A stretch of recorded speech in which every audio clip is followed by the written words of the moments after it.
Seguramente usted sabe que una pelea de box dura 12 rounds normalmente.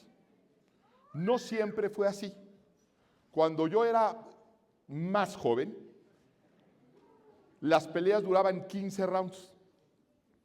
Hace relativamente pocos años lo redujeron por seguridad de los boxeadores, pero era común que fueran de 15 rounds. Pero tampoco no siempre fue así. Hubo una época donde las peleas de box duraban lo que tuvieran que durar, hasta que uno de los dos fuera noqueado o pararan la pelea. La pelea más larga en la historia del boxeo duró 108 rounds. ¿Se imagina usted esa barbaridad? 108 rounds. 6 de abril de 1893 entre Jack Burke y Andy Bowen. Dos hombres que se negaron a rendirse. Fue una pelea de voluntades. Terminó en empate, de hecho. Ya no podían ellos, ya no podían más. Así que tuvieron que declarar el primer empate de la historia cuando las peleas de box duraban ilimitadamente. 108 rounds. De ese tamaño fue la voluntad de estos dos hombres que golpeados, que lastimados, que entumecidos, que llenos de dolor, se negaron a rendirse. Y yo te pregunto, ¿de qué tamaño es tu voluntad para enfrentar a tu adversario? Porque sabemos que tenemos un adversario, y un adversario formidable cuyo objetivo es robar, matar y destruir. ¿De qué tamaño es tu voluntad para enfrentarlo? Porque te tengo una mala noticia. Nuestro enemigo espiritual, el diablo, no se va a rendir. Tiene una voluntad inquebrantable el desgraciado. No se rinde. No cesa de atacar, de golpear. No se va a rendir. Esa es una mala noticia que te tengo. Y te tengo otra mala noticia. Al diablo lo podemos lastimar. Al diablo lo puedes hacer retroceder, pero no lo puedes derrotar. Solamente Cristo lo derrota. Nosotros no podemos derrotar al diablo. Es una idea equivocada que tenemos. No es que yo puedo vencer al diablo. No, no lo puedes vencer. No lo hemos podido hacer. Ahí sigue, dando lata. Round tras round, día tras día. Se sigue levantando. Dice la Escritura en Santiago 4:7. Así que sométanse a Dios, resistan al diablo. Podemos resistirlo. Podemos resistir sus ataques, podemos resistir sus embates. Y la Escritura es lo que nos está mandando a hacer. Así que sométanse a Dios. Someterse a Dios es someternos a su voluntad. Someternos a sus preceptos. Caminar como Él nos pide que caminemos. Pelear como Él nos indica pelear. Dice, resistan al diablo y Él huirá de ustedes. No le vamos a dar knockout. No podemos. Nosotros no podemos. Podemos resistirlo, y al resistirlo y resistirlo, mediante nuestro sometimiento a la palabra de Dios, con la voluntad de vivir en Cristo, el diablo va a huir de nosotros. Pero va a huir momentáneamente. Va a ir a fastidiar a alguien más y luego va a regresar. Porque esa es la historia de nuestra vida con él. El diablo no es omnipresente. Por eso no puede estar todo el tiempo y todo el tiempo. Tiene una hueste. Tiene huestes demoníacas también que nos están fustigando. Pero finalmente cuando ve que no puede avanzar, va a fastidiar a alguien más. Tiene que ir a atender a otros para ver cuánto daño puede llegar a hacer. Pero va a regresar. Y nuestra misión y nuestro deber es mantenernos en pie. No rendirnos, no desfallecer, para que cuando suene la última campanada en esta pelea en la que nosotros estamos, que no va a ser una campanada, va a ser una trompeta en realidad. Cuando suene la última trompeta y venga Cristo, si estamos de pie, habremos ganado. La buena noticia es la siguiente, y es un secreto y es una revelación. Al diablo se le gana empatando con él. No necesitamos ganarle, necesitamos empatar. Si empatamos, vamos a ser declarados ganadores cuando Cristo vuelva. ¿Sí, amén? Lo que tenemos que hacer, como en esa pelea de 108 rounds, ya no es preocuparnos por ganar, es ocuparnos en no perder, en estar firmes para el siguiente round, en podernos levantar todas las veces que sean necesarias. Y el secreto para esto, como el secreto en el box, es administrarte. Un boxeador sabe que le enfrenta una pelea de 12 rounds, de 15 rounds. ¿Qué hacen? Se administran. Nosotros tenemos que administrarnos espiritual y emocionalmente. Desarmar las combinaciones de golpes, las maquinaciones, dice la Escritura. Porque usted sabe que en una pelea de box no salen a darse golpes. Eso parece para los que no saben de box. Yo sé de box, aprendí de box cuando conocí a mi suegra, empecé a tomar clases de box. Los boxeadores no salen a darse de golpes, salen a darse combinaciones de golpes. ¿Sí sabían? Ellos tiran combos. Derecha, derecha y gancho al hígado. Jab, jab y uppercut. Ellos tienen combinaciones. ¿Por qué? Porque son letales. Son letales. Y el objetivo de las combinaciones es romper la defensa del contrincante. Rompiendo su defensa van a empezar a entrar estas combinaciones. Fíjate lo que dice la Escritura en 2 de Corintios capítulo 2, verso 11. Para que Satanás no gane ventaja alguna sobre nosotros, pues no ignoramos sus maquinaciones. Para que Satanás no nos saque ventaja, porque no debemos ignorar que él tiene maquinaciones, que él tiene combinaciones para desarmarnos y para noquearnos. Y la combinación mortal que él usa es una combinación de crisis. Son catastróficas. Cualquier crisis que no se contenga va a abrir la puerta a otras crisis. Y hay muchas clases de crisis. Hay crisis de salud, hay crisis económicas, hay crisis nerviosas, hay crisis familiares y la peor de todas, las crisis de fe.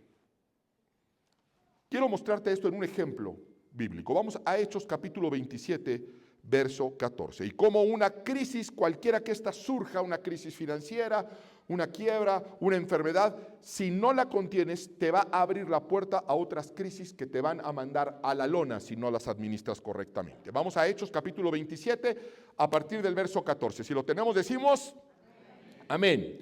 Poco después se nos vino encima un viento huracanado. Eso de vientos huracanados salió de la Biblia, llamado nordeste, que venía desde la isla. El barco quedó atrapado por la tempestad y no podía hacerle frente al viento, así que nos dejamos llevar a la deriva. Es un relato acerca de que se suben a un barco, se viene una tormenta, se da la tormenta, llegan las tormentas de la vida llegan. Pero ¿qué hicieron? No le hicieron frente, dijeron no podemos hacer frente y nos dejamos ir a la deriva. Allá a la deriva, vamos a seguirle. No hicieron nada. Podrían haberse regresado, de hecho se había advertido, Pablo va a advertirles al respecto, pero no hicieron nada. De la misma forma en la cual nosotros en varias crisis no hemos hecho nada, como esperando que mejore la situación solita, y la situación no mejora. De hecho, empeora. Ya les ha pasado, ¿verdad? Claro, hay que hacer algo, pero no hicieron nada. ¿Y qué pasó? Las cosas empeoraron. Hechos 27, 18. Al día siguiente, dado que la tempestad seguía arremetiendo con mucha fuerza contra nosotros, comenzaron a arrojar la carga por la borda. Al tercer día, con sus propias manos, arrojaron al mar los aparejos del barco. Claro, la situación se empieza a poner peor y peor y peor y peor y peor cada vez, hasta que empiezan a tener que tirar cosas para no naufragar. Y así nos puede pasar a nosotros por no enfrentar las crisis correctamente, Vamos a tener que echar cosas por la borda. El problema es que no son aparejos. Estamos hablando de un matrimonio echado por la borda, estamos hablando de años de esfuerzo echados por la borda, estamos hablando de años de estudio echados por la borda, estamos hablando de una familia echada por la borda porque no se contuvo la crisis a tiempo. Y empeoró la situación. Continuamos leyendo. Ya tiraron todo por la borda.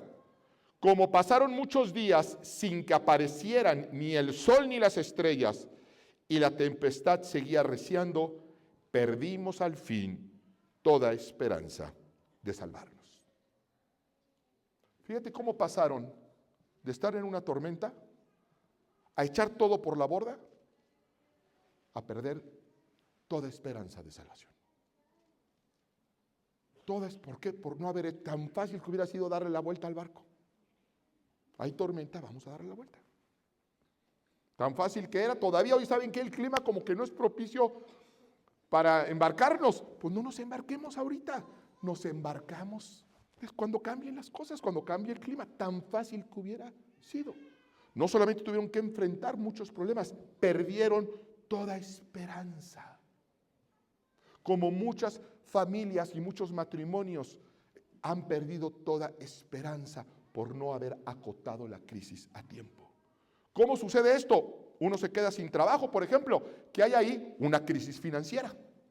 Es un problema, sí es un problema feo, pero no lo permitas que se convierta en otro problema. Y entonces, ¿qué? Ahora no hay dinero, pero empieza a haber crisis nerviosa. Ahora ya estás angustiado. Ahora ya estás todo neurótico, ahora ya estás todo preocupado, ahora estás todo ansioso, ahora te pones a beber porque no tienes trabajo y ahora empiezas a crearte una crisis en la familia porque ahora la esposa está enojada, no solamente porque no hay dinero y trae también la preocupación, sino porque ahora llegas borracho, porque lo poco que tienes te lo gastas en alcohol o porque llegas de mal humor a rematar con los niños porque no tienes trabajo y una crisis se está convirtiendo ahora en una crisis más grande. En lugar de acotarla, no tengo trabajo, pues le busco trabajo, voy y toco puertas, meto currículum, me pongo a orar, pero acoto esa crisis. No le abro la puerta a una crisis mayor que me va a llevar a crisis matrimonial. Luego los hijos ya se ven afectados en los estudios porque ahora sus papás tienen problemas en casa y el niño empieza también a beber, la jovencita empieza a ir con el novio, los jóvenes caen en las drogas y miren nada más la tempestad que se está armando por una crisis que se debió de haber atendido nada más. Pero no, y ahora ya andamos sin trabajo, angustiados, sin esposo, sin familia y deprimidos y sin esperanza. Porque ya el problema es muy grande. Ya aunque consigas trabajo, ya traes otros problemas mayores. ¿Se dan cuenta? Entonces, ¿cuál es la instrucción? Número 1, evite las crisis evitables. Va a haber crisis inevitables. Ok. Evitemos las que se pueden evitar. Voltea con la persona que tienes al lado y dile, evita las crisis evitables. Número 2, ¿qué hacemos con las que no podemos evitar? Sea resiliente. Sea resiliente. La resiliencia es la capacidad de superar circunstancias adversas. Perseveremos, permanecer en la severidad, no desfallecer, no dejarnos rendir. No podemos darnos el lujo de caer en una crisis de fe, que es a donde nos quieren llevar estas combinaciones. El diablo nos deja sin trabajo, nos mete problemas en la familia, nos mete problemas emocionales y de repente empezamos ya a dudar qué está pasando con nosotros y qué está pasando con Dios. Y Dios, ¿dónde estás? Y Dios, ¿por qué no me respondes? Y Dios, ¿existirás? Y todo por una crisis que nos lleva a la peor de todas. Cuando usted tiene una crisis espiritual, ya nada va a funcionar en su vida. Ya nada puede funcionar correctamente en su vida. No podemos darnos el lujo de caer en crisis de fe. El diablo constantemente nos está mandando ganchos al hígado, combinaciones fatales. Acabamos de vivir como humanidad una crisis sanitaria, que ¿en qué se convirtió? En una crisis financiera. Usted no sabe la cantidad de matrimonios que colapsaron, que no fue el COVID lo que los colapsó, sino la acumulación de otro tipo de crisis que se originó por una crisis financiera que los dejó sin trabajo, que les creó problemas en la casa. Oye, estoy enfermo, está feo, pero no tengo por qué pelear con la esposa por eso. Oye, que me quedé sin trabajo, está feo, vamos a ver cómo lo resolvemos, pero no debería de ser un tema para que haya conflicto en el matrimonio y peleas en el hogar. No hay que escalar las cosas. ¿Por qué? Porque va a pasar. Usted está hoy en un round y puede ser un round muy adverso. Quizá han acomodado unos buenos golpes, quizá ya tocó la lona, ya probó la lona. Va a pasar. Va a pasar. ¿Cómo va a acabar todo esto? La Biblia nos lo deja ver. Aquí están las buenas noticias, porque la palabra de Dios siempre es evangelio. Evangelio significa buenas noticias. Amén. Apocalipsis 21 en adelante. Apocalipsis 21 del 1 al 4. ¿Lo tienen? Entonces vi un cielo nuevo y una tierra nueva. Así va a acabar. Tú estás en una crisis diferente a la que yo puedo estar, diferente a la que está la persona que está sentada al lado. Tú no te imaginas la crisis que puede estar pasando la persona al lado. Estar viviendo una tragedia. Bueno, Dios nos deja saber cómo va a acabar esto. Que quizá tú te lo estás preguntando, ¿y esto cómo va a acabar? Mientras no lo escales y no tires todo por la borda y hagamos caso a nuestro manager, a nuestro coach, va a acabar de esta manera, no puede acabar de otra. Entonces vi un cielo nuevo y una tierra nueva, porque el primer cielo y la primera tierra pasaron, y el mar ya no existe, y vi la ciudad santa, la nueva Jerusalén, que descendía del cielo, de Dios, preparada como una novia ataviada para su esposo. Entonces oí una gran voz que decía desde el trono: el tabernáculo de Dios está entre los hombres, y Él habitará entre ellos, y ellos serán su pueblo, y Dios mismo estará entre ellos. Él enjugará toda lágrima de sus ojos, y ya no habrá muerte, ni habrá más duelo, ni clamor, ni dolor, porque las primeras cosas han pasado. Así va a acabar. Así va a acabar. Buena noticia, ¿no es cierto? Ahora otra mala. No sabemos cuándo. No sabemos cuándo, pero va a acabar. No sabemos cuándo, no sabemos cuántos rounds va a durar esto. Pero va a acabar. Y cuando Cristo vuelva y suene esa última campanada, ¿cómo nos va a encontrar? ¿Cómo te va a encontrar? Porque no está en nuestras manos cuándo va a volver Cristo. No está en nuestras manos que Satanás ya se rinda. No se va a rendir. Lo que sí está en nuestras manos, lo único que está en nuestras manos es cómo vamos a pelear esta batalla. Lleno de temor, llena de angustia, en crisis tras crisis, tras crisis, tras crisis, o firme en la fe. Firme en la fe. ¿Cuántas veces no se nos dice en la Escritura firme? Mantente firme. Firme en la fe. Firme en la batalla. Firme en la pelea. Hay una palabra profética que usted no puede recibir si no está firme, si no se levanta, si no encara al enemigo. Esas palabras proféticas solamente están para aquellos que se levantan de la lona. Dios sabe que estamos tirados, por eso se nos dice tantas veces en la Escritura: 7 veces caerá el justo y otras tantas se levantará. Por eso a través de Isaías Dios nos deja saber: levántate y resplandece. Levántate. ¿Por qué te vas a levantar? Pues porque estamos en la lona. Pero nos debemos de levantar. Fíjate lo que pasó con el profeta, con el gran profeta Daniel. En el capítulo 10, a partir del verso 2. ¿Lo tenemos? En aquellos días, yo, Daniel, estuve muy triste. Fíjate, Daniel estaba muy triste. Durante 3 semanas.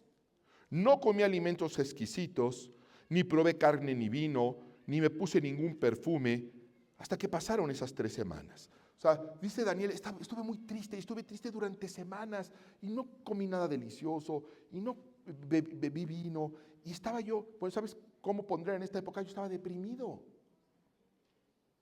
Si lo actualizamos, diría: yo estoy deprimido, yo estoy angustiado, durante mucho tiempo llevo angustiado, no tengo ganas de salir de casa, no tengo ganas de levantarme de la cama, estoy profundamente triste. Pero fíjate lo que sucedió. El día 24 del primer mes del año estaba yo a la orilla del gran río Tigris. De pronto me fijé y vi un hombre vestido con ropas de lino y un cinturón de oro puro. Su cuerpo brillaba como el topacio. Su cara resplandecía como un relámpago. Sus ojos eran como antorchas encendidas. Sus brazos y sus pies brillaban como el bronce. Su voz parecía la de una multitud. Solo yo pude ver la visión, por los hombres que estaban conmigo no se dieron cuenta de nada porque el miedo se apoderó de ellos y corrieron a esconderse. Yo estaba solo cuando tuve esta gran visión. Me puse completamente pálido y sentí que me faltaban las fuerzas.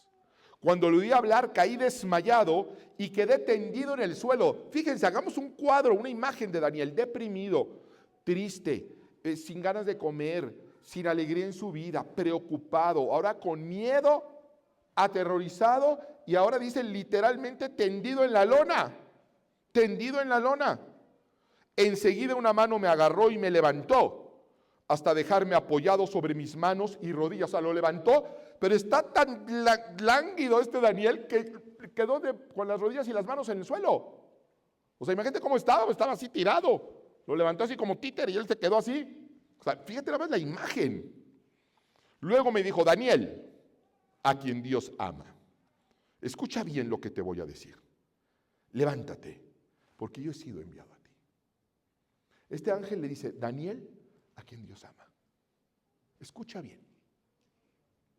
Pon atención. Levántate, porque hay una palabra para ti. Y creo que Dios nos está diciendo lo mismo hoy. Por medio de su palabra, que es el mejor mensajero. Estamos tristes, deprimidos, angustiados, y nos toma de la mano y nos levanta y te dice, hey, tú, Dios te ama. Dios te ama. Pon atención a lo que te voy a decir. Levántate, porque hay una palabra profética para ti. Tan pronto como terminó de decir estas palabras, yo, tembloroso, me puse de pie. Todavía ya se levanta, pero dice que tembloroso, temblando. Entonces me dijo, no tengas miedo, Daniel, porque desde el primer día en que trataste de comprender las cosas difíciles y decidiste humillarte ante tu Dios, Él escuchó tus oraciones. ¿Cuántas veces no estamos tratando de comprender lo que pasa a nuestro alrededor? Y nos preguntamos si Dios nos está escuchando. Dios nos está escuchando. Tan nos está escuchando que te trajo aquí hoy para que escuches a Dios. Así dependiente está Dios de nosotros, ¿sí? Y dice, Él escuchó tus oraciones, por eso he venido yo, el ángel príncipe del reino de Persia se me ha opuesto durante 21 días, pero Miguel, uno de los ángeles príncipes más altos, vino en mi ayuda, pues yo me había quedado solo junto a los reyes de Persia. Así que he venido a explicarte lo que va a pasarle a tu pueblo en el futuro, porque la visión que has tenido se refiere a ese tiempo. Fíjense, el diablo trata de impedir la respuesta de parte de Dios. Dice que se interpuso el príncipe de Persia entre el ángel que venía con la respuesta a Daniel. De la misma forma, el diablo está usando todos sus recursos para impedir que la palabra profética llegue a nosotros. Pero no puede impedirlo. No puede impedirlo. Mientras me decía esto, yo estaba con la mirada fija en el suelo y sin decir una sola palabra. O sea, Daniel realmente está en un estado lamentable. Digo, ya va mejorando poco a poco, pero sigue lamentable. Está hablando el ángel y ahora está así. Terrible lo que está viviendo. De pronto, alguien parecido a un hijo de hombre me tocó los labios. Entonces le dije al que estaba ante mí, Señor, esta visión me ha llenado de angustia y me ha dejado sin fuerzas. ¿Cómo va a poder hablar contigo este siervo tuyo si estoy completamente sin fuerzas y hasta me falta el aliento? Hasta me cuesta trabajo hablar. Aquel que parecía un hijo de hombre, sabemos quién es el hijo del hombre, ¿verdad? ¿Quién? Jesucristo. Aquel que parecía un hijo de hombre me volvió a tocar, me dio nuevas fuerzas y me dijo, no tengas miedo, ni te preocupes, Dios te ama, anímate y ten valor. Esa palabra profética de Daniel es la misma palabra profética para nosotros hoy. No tengas miedo, levántate, Dios te ama, no va a pasar nada. Es la misma instrucción. Dile amén al Señor y dale un aplauso si estás recibiendo esta palabra profética. Esta no es para todos, es para aquellos que nos podemos levantar.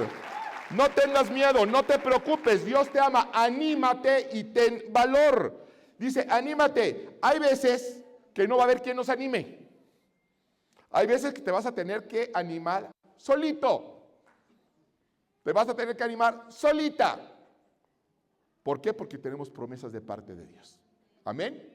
Y hoy estamos recibiendo una palabra de Dios. Y fíjate lo que sucede. Hasta aquí quería llegar.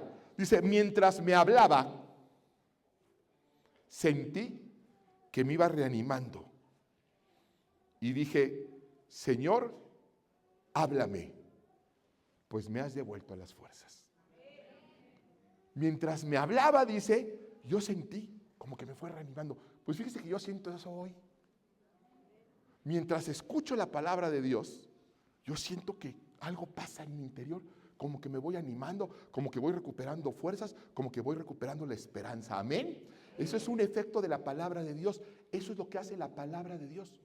Por eso la instrucción de Dios es: no dejes de congregarte, no dejes de leer la palabra, no dejes de alimentarte de mis promesas, porque la palabra nos va reanimando. Y cuando se reanima el profeta Daniel, el gran profeta Daniel, que ahorita no parece el gran profeta Daniel, aquí parece el pequeño profeta Daniel, se va a convertir en el profeta Daniel precisamente por esto.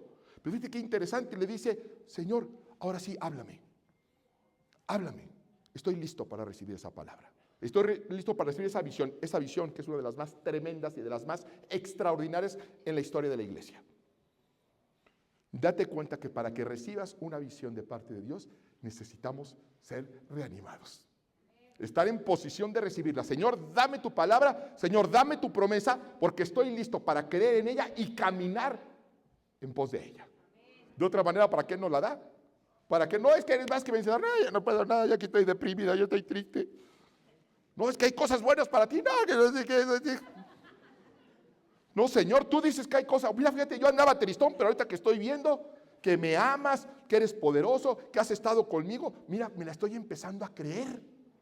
Ahora sí, dime qué es lo que tengo que hacer. Y ahí fue donde él se va a convertir en el gran profeta Daniel.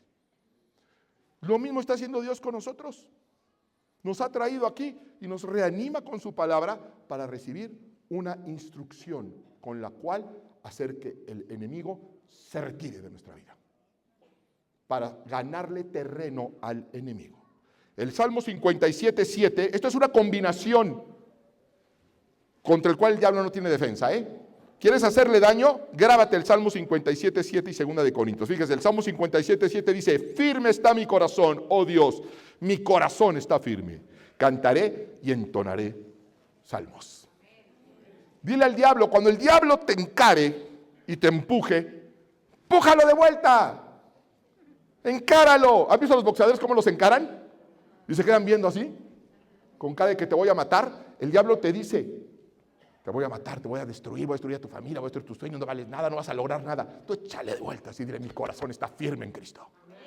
Mi corazón está firme en Cristo, y canto salmos y alabanzas. Uy, eso le duele. Uy. No, hombre. 2 de Corintios 4:16 al 18. Por tanto, no desmayamos. No desmayamos. Antes, aunque nuestro hombre exterior se va desgastando. Claro que hay un desgaste. Hay un desgaste. Pero nosotros no desmayamos. Aunque nuestro hombre exterior se va desgastando, el interior, el espiritual, no obstante, se renueva de día en día.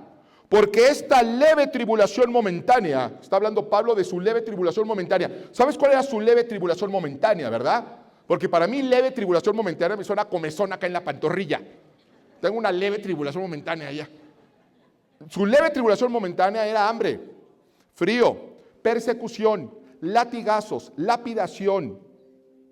Esa era su leve tribulación momentánea.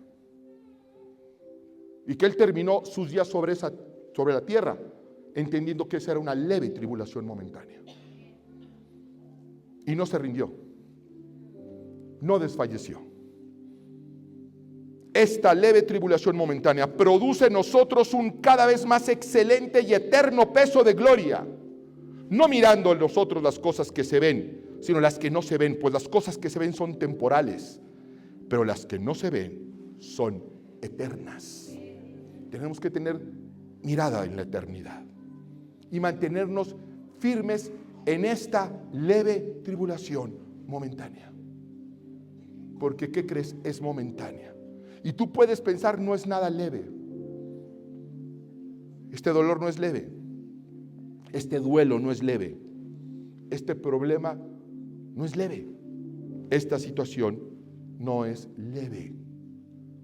Si lo comparamos con una eternidad en la presencia de Cristo, en gloria, en salud, en armonía, es leve.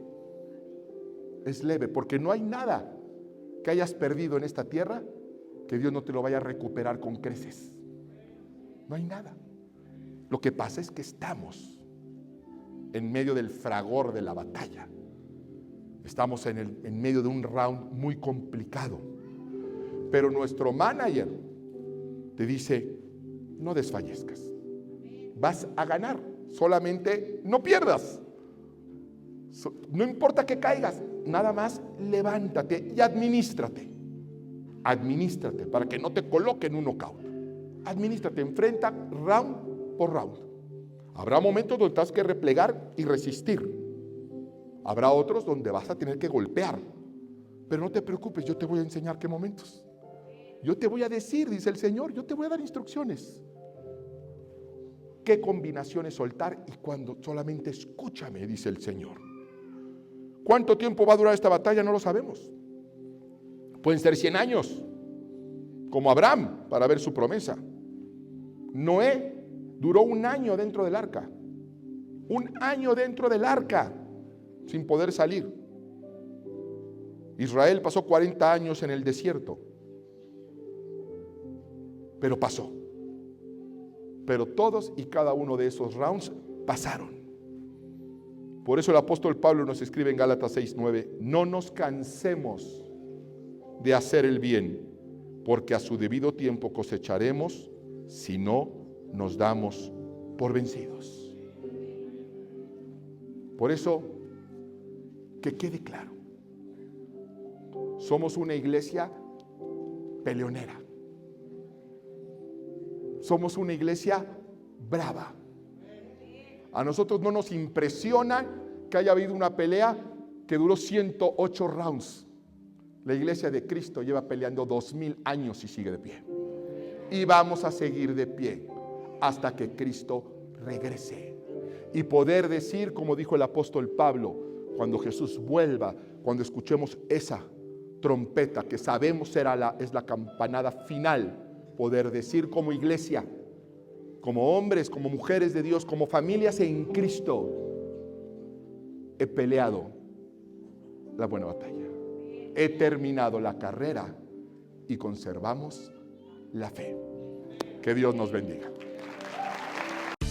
Ministerios Vea con el pastor Mauricio Sánchez Escort. Esperamos que este mensaje sea de bendición para tu vida. Para conocer más, visita nuestro sitio en internet www.iglesiavea.com. Gracias por escucharnos.